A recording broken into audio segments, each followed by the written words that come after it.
what Jason and I told you about barging in on us, about respecting the fact that he actually has a life of his own. You asked me to be selective, and I was. No, we asked you to act like an adult.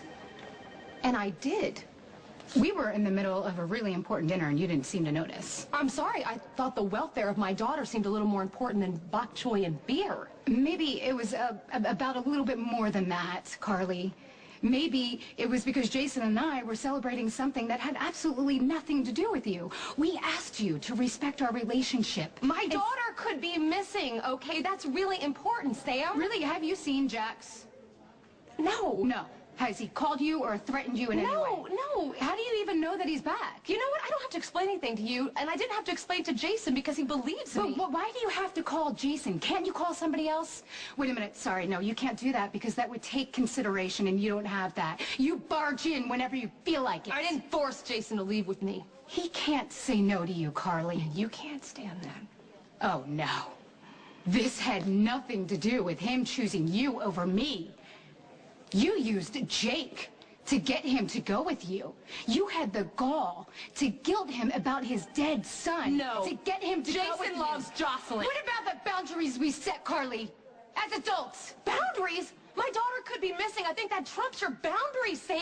Do you have any idea what it did to Jason to think that there's a possibility that a child could have been kidnapped right after losing Jake?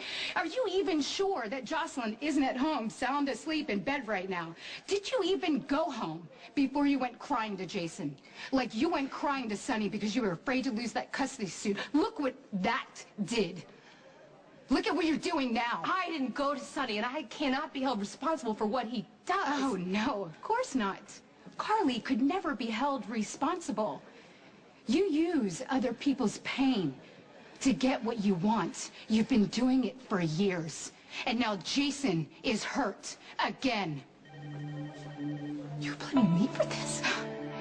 You are damn right I'm blaming you. Sam, I didn't cause the accident. I pray with everything I have that Jason's gonna be okay. But Jocelyn could be missing right now. Could be. Might be. Why don't you admit that this little crisis of yours was your way to stake some sort of a claim into Jason because you feel like you're losing ground with him? This isn't about you, Carly. You always think it's about you. I don't expect you to understand. You have no idea what it's like to lose a kid.